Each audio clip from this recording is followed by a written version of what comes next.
Hi, I'm Titi, and one of the things I really love to study is history.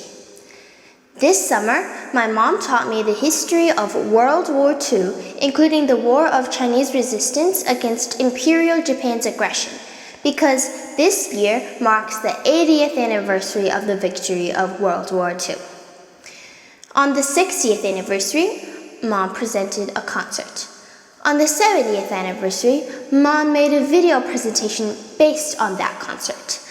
This year, Mom made a new edition of that video by adding my narrative in English of her speech to share with you all again.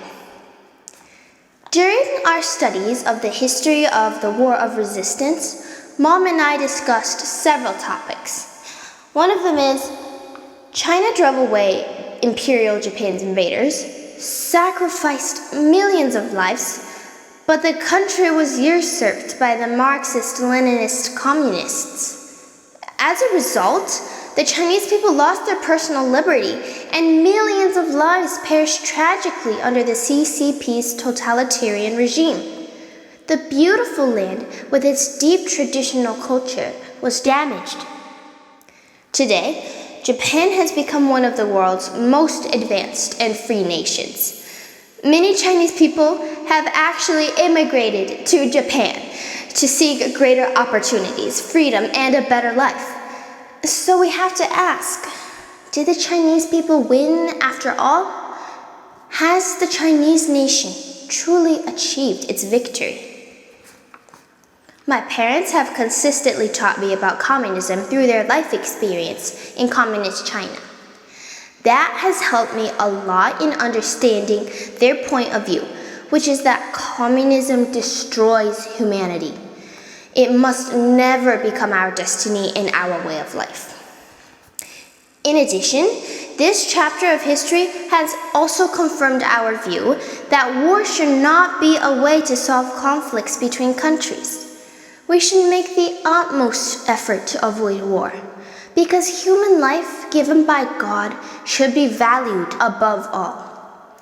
Therefore, we present this video again on the 80th anniversary of winning the War of Resistance for the sake of those who sacrificed their lives for their country and for the millions of innocent people who died in that war. May God bless those fallen souls.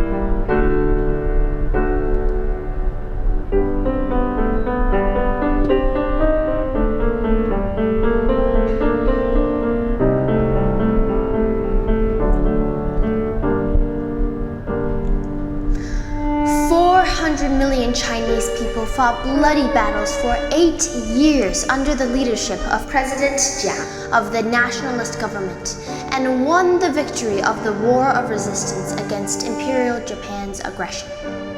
However, when Chinese people all over the world celebrated the victory and the nationalist government was preparing to repair the wounds of the war and govern the country with a constitution, the Chinese Communist Party and its army, which was under the command of the Soviet Communist regime, emerged from its hidden mountain of the war, subverted and scarred the Republic of China, the first young democratic republic in Asia.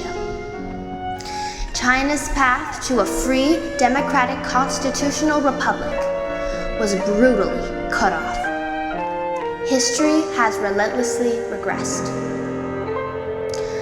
The Chinese Nationalist and the Communist Party have never cooperated, but was so-called United Front, a deliberate and calculated political tactic to achieve the CCP's objectives. The Chinese Communist Party aimed to overthrow the republic and establish autocracy since the first day of its founding. The civil war between the Nationalist and the CCP is actually a continuation of World War II between justice and evil. The confrontation between the free world and the communist bloc thus kicked off. Sadly, the nationalist government, which had won the victory in the war against Imperial Japan, was exhausted, fought alone, and retreated to Taiwan in this desperate struggle against the Communist Party to protect the country. The Chinese drove away Imperial Japan's invaders, but the country was usurped by the Marxist-Leninist communist regime. Many soldiers of the Nationalist Army were not defeated by Imperial Japan's army, but died under the butcher knife of the Communist Party. 2 million landlords were killed. 700,000 counter-revolutionary patriots were killed. 70 million ordinary citizens lost their lives tragically. And the beautiful land, with its deep traditional culture, was damaged. The Chinese are still enslaved under the CCP's totalitarian dictatorship. Democracy and autocracy are incompatible. How can the historical gap be bridged and the grievances between the two parties be surpassed?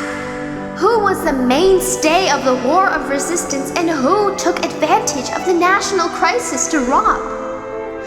How can the historical truth be avoided, covered up, distorted, and altered?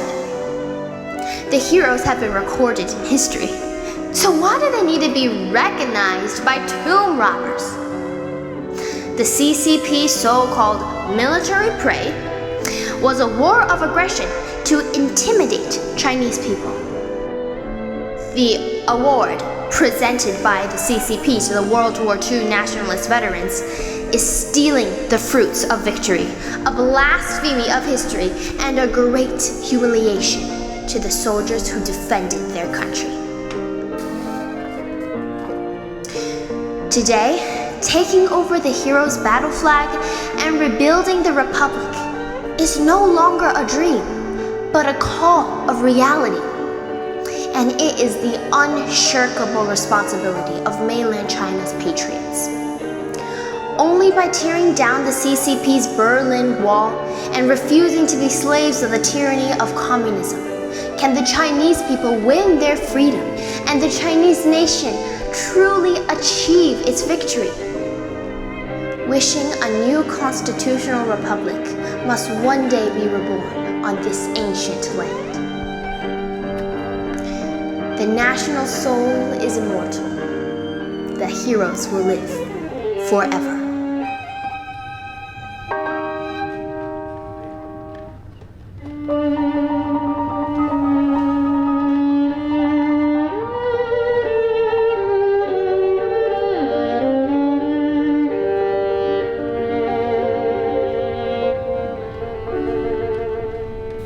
4万万中华儿女在国民政府蔣委员长的领导下浴血奋战8年，取得了抗日卫国战争的胜利。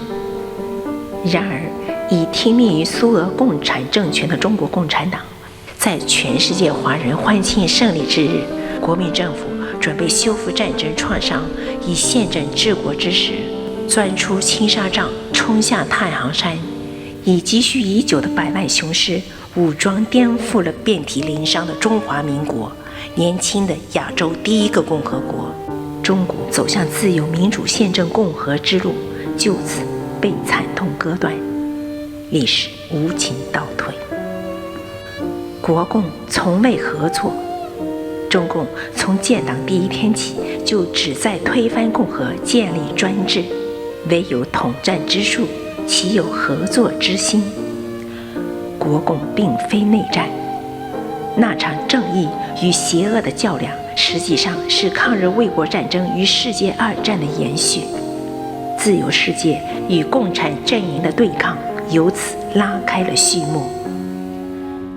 悲哀的是，赢得了抗日卫国胜利，但已精疲力竭的国民政府在这场反共护国的殊死搏斗中孤军奋战，败退台湾。中国人赶走了日本帝国侵略者，却让马克思列宁主义的共产党篡夺了政权。多少国军将士没遭日军打败，但惨死在共产党的屠刀下。